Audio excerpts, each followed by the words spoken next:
So today, one of the things that we took in was the aquarium, and we saw the IMAX theater movie about New Orleans and Katrina and so on, and about the coast. And I think that ties in beautifully with what Bob has to tell us about the health, or challenged health, of the coastline here. Take it away, Bob.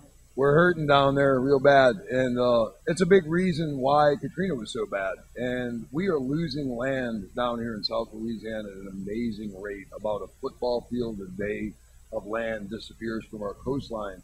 And what's the cause of that? There's multiple causes. One being man controlling the Mississippi River, which sits behind us, and building the levees on it, forcing it to send the silt down into the Gulf of Mexico instead of depositing it and allowing land to stay there. Also, the oil field did an amazing amount of damage through the 60s, 70s, and 80s, and now they're just starting to wisen up to it. They haven't fixed anything that they've done, but they've cut a lot of canals through our coastal wetlands, and as they cut those canals, land starts to erode away as tide flows in. And what oil field are we talking about? What are you talking? When I say the oil field, I'm talking about the oil and gas industry. I'm talking about which is the Louisiana, off the coast of Louisiana, about 30% of the oil consumed in Louisiana, and gasoline and crude oil comes out of the coast of Louisiana. So talking about the oil industry in general, and they destroyed the land down there and caused this erosion as a growing, kind of like a cancer that we got, and it just continued to grow and grow. And now, probably in the last 20 years, we've lost 3 or 4 miles of coastline along our coast. And we're talking about south to north. And every mile of that coastline during a time of a hurricane would absorb about 5 foot of tidal surge. You put those 3 miles back there, that absorbs 15 foot of surge. New Orleans experienced about 20 foot of surge in the lake. We only got 5 foot and nothing would have happened. So that is a very big problem.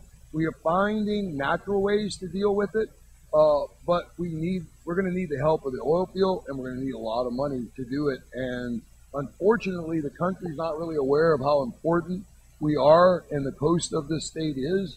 And that's one message that we really need to get out there. And that movie that you saw today explains it. And those people, the wetlands people, are doing amazing things. And I can tell anybody, if you ever get an opportunity to back the Save the Wetlands organization, or to see them, the band perform or anything like that, please get out there.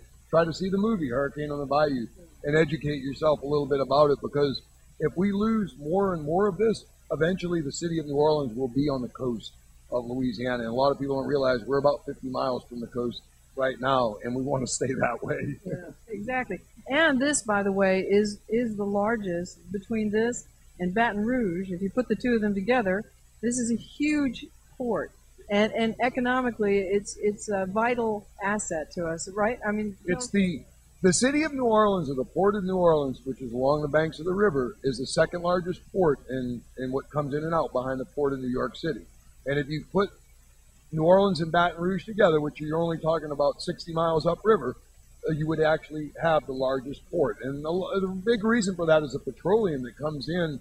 These big ships that come in and bring petroleum from all around the world, and they make gasoline and they bring it back over there in these countries that can't do that, but they can produce raw crude. So yeah, it's an amazing, and that's the reason the French put the city here, because of the river. They knew it was going to be a port city. The river played so big a part in the city, and it's still the lifeline of this city. Without it, we wouldn't be anything, and we wouldn't be here.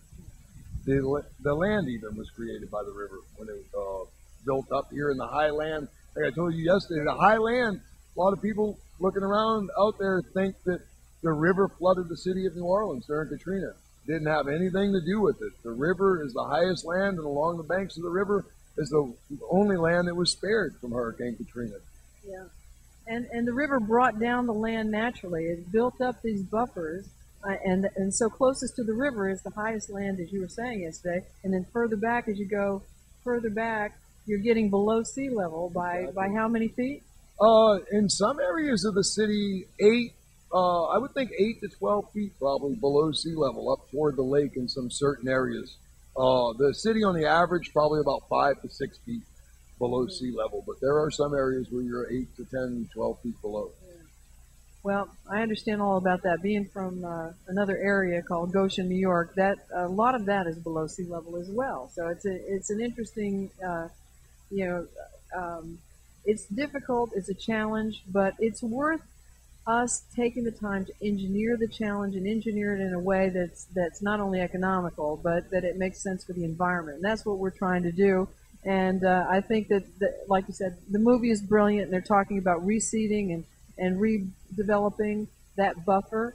And so anyway, this is a little taste of what it's like to experience Bob and his wealth of knowledge, and we hope that you enjoyed this. And when you come down to Louisiana, New Orleans, please look him up and take the time to take his tour. It's a great education. Thank you, Bob. Come on down, y'all. We're looking for you, and we're looking for you, and you're going to have a good time.